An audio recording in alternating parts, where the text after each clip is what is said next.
In the spirit of Inktober, I thought I would follow a theme, and this month, for this year, we're going to be focusing on jumbies.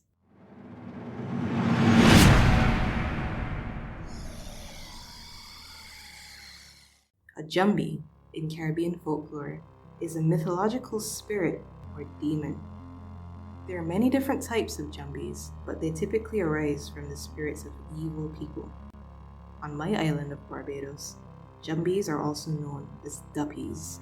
They are dark, shadowy figures of old who terrorize the night, seeking to trick, maim, or kill unsuspecting victims. The word duppy is a name of African origin, used commonly on the Caribbean islands of Barbados and Jamaica. The word most likely comes from the Ga language of Ghana, where the word adope literally means dwarf, but in Ghanaian folklore, spirits are dwarves. I know everyone thinks sterile scarecrows are scary, but I'm here to tell you about something a little creepier that can be looming over your fields at night.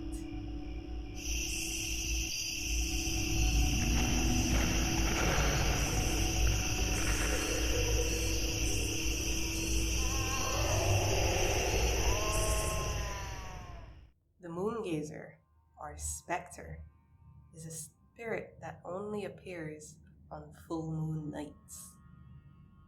The spectre is so tall that his head is at the level of the tallest coconut trees. It is said to terrorize rural villages, standing at crossroads with its legs spread on either side, its head gazing upward, transfixed by the full moon. If a poor victim attempts to pass between his long legs, he slaps them shut, crushing the person to death. It's possible to slip by him since he's gazing at the moon. But if he sees you, he will attack.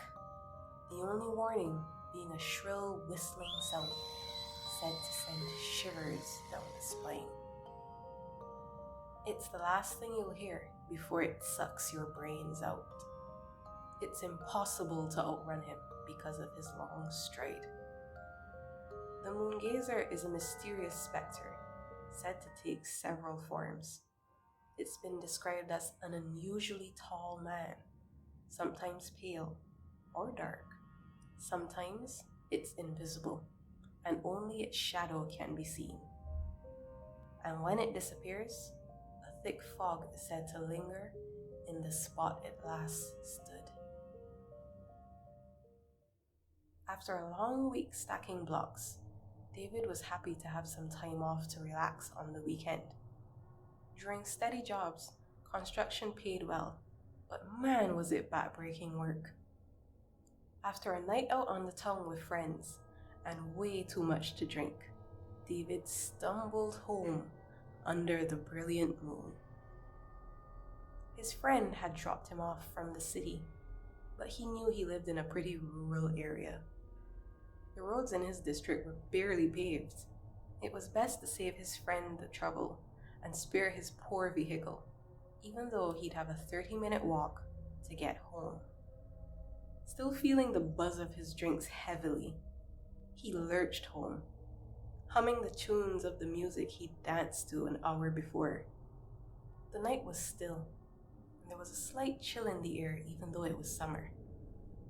He checked his watch. It was after 2 a.m. Well, I guess that explains the chill, he mumbled aloud. He noted.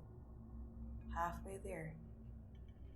He spared a glance at Miss Percy's corner shop and stopped to stare at the path ahead. The road ended here. Potholed as it was, the road he had been walking on was at least paved. Ahead of him was a long, winding gravel road, up a hill to the old farm he lived on. He stooped long and hard. I swear one day, Mama, I'm gonna get us a house in the city. It was one of the reasons he worked so hard. He took a deep breath and resumed walking. The sound of loose rocks crunched under his feet, This road was a treacherous journey for a drunken man. There were many lumps and dips just waiting to cause a fall. Another chilly wind blew, and he shivered, staring ahead. He always hated this area. It was so dark and lonesome. A few coconut trees bordered the path and dotted the fields on either side of the road. He could make out the inky shapes of trees on the far edges of the fields, and the steep hill he had to climb loomed before him like a giant, dark and silent. At that moment he stubbed his toe, probably on a rock, that sent him sprawling into the ground. He cursed, rolled over, and sat up. The world was still spinning from his inebriation, and he checked his shoe, sighing. The tip had been horribly scuffed. His toes throbbed. Out of nowhere, there was barking to his left. A stray dog came bounding toward the road. Startled, he scuttled backward, but the dog didn't step onto the road. Stupid mutt, he thought. It wasn't even looking at him. It stood there, insistently barking at some spot on the path ahead of him. He followed the dog's line of sight, and his heart stopped. His blood turned to ice in his veins, and he scrambled on all fours across the road, behind the nearest tree. There was this enormous spectre standing on the road. He chanced another glance from the safety of his tree as the dog kept barking. It was huge. It was tall enough that its head was in line with the coconut trees in the field. Its legs were spread wide apart on either side of the road, head bent backward as it swayed ever so slightly, visibly entranced by the moon. It was eerily translucent, looking like inky smoke loosely held in the shape of an enormous man. There was a high-pitched whistling sound that sent an instant shiver down his spine. He ducked behind his tree again. The dog had immediately stopped barking. His mind reeled. His grandfather and his old drunkard friends had told him many ghost stories, and as he tried to remember, he wondered how much of it was warning or just a boogeyman meant to keep the kids in line. What should he even be doing right now? He could feel his heart again, but now it was racing. Whatever this thing was, it was clearly more interested in the moon than him, but it was dangerous to be out in the open. As the story went, if he continued walking the path, it would crush him. He decided to take cover in the trees to his right. What he had feared earlier now seemed like his only refuge. Who knew what other ghouls waited there in the dark? But this was a more impending threat.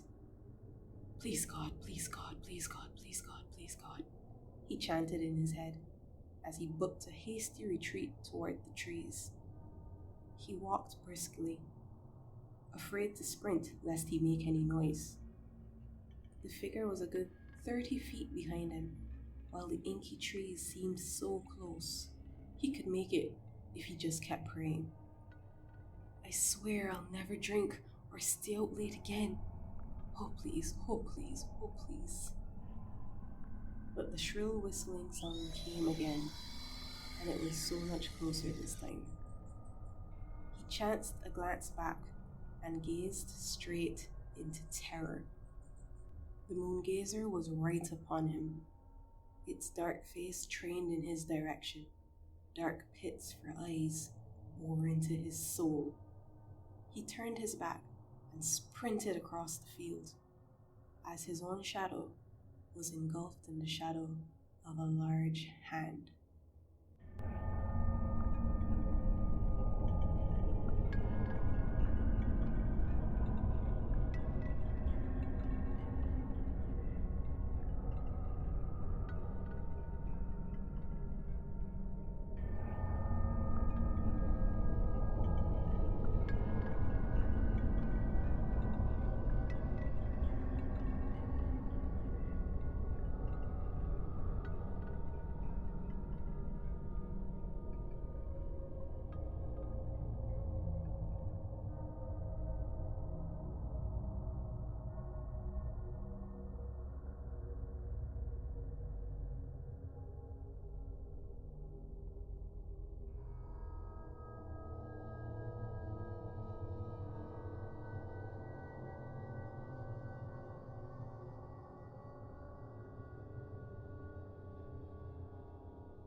I hope you liked this illustration here. I thought since it was such a dynamic kind of scene that I would do it in a kind of comic book manga way with some panels instead of just a flat illustration. So tell me what you guys think about that. Alright guys, I hope you enjoyed today's video. I apologize if I sound a little weird. My sinuses decided that they would act up and be weird today.